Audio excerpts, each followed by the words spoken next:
Assalamualaikum warahmatullahi wabarakatuh. Perkenalkan, nama saya Mutiara Ramanda dari semester 3C. Di sini saya akan mereview materi hukum pidana lanjutan yang didoseni oleh Ibu Profesor Dr. Hajah Hedi Nuraini SMH beserta asisten dosennya Bapak Dr. M. Prendia Ridayani SMH.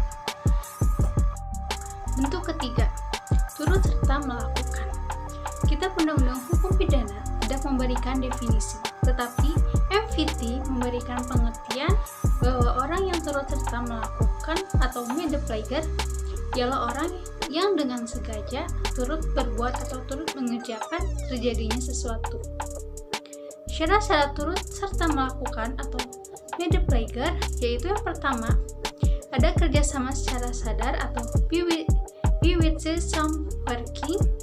Kerjasama di sini harus ditunjukkan pada suatu perbuatan yang berupa tindak kejahatan. Yang kedua, ada kerjasama secara fisik atau physically sound working. Kerjasama di sini merupakan suatu delik yang ditunjukkan pada suatu akibat, yaitu adanya perbuatan yang berupa kejahatan dan perbuatan tersebut diatur dalam undang-undang. Selanjutnya, bentuk keempat atau penganjur atau utiloking, yaitu orang yang menggerakkan orang lain untuk melakukan suatu tindak pidana dengan menggunakan sarana yang ditentukan oleh undang-undang. Jadi, antara penganjur dengan penyuruh melakukan hampir sama, yaitu adanya usaha untuk menggerakkan orang lain sebagai pelaku material atau aktor materialis. Perbedaannya adalah dalam penganjuran, sarana yang digunakan diatur dalam pasal 55 ayat 1 sub kedua, yaitu diatur secara limitatif atau terbatas.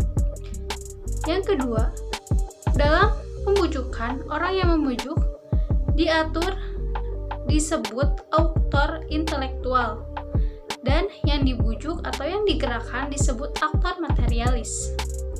Yang ketiga, pelaku material atau aktor materialis dapat dimintai pertanggungjawaban secara hukum atau dipidana karena melakukan perbuatan dengan sengaja.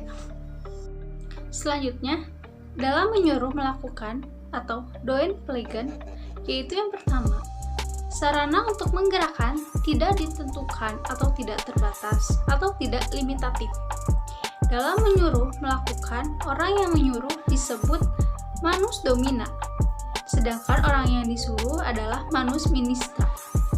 Pembuat material atau manus ministra tidak dapat dipertanggungjawabkan secara hukum atau tidak dapat dipidana karena mempunyai kehendak.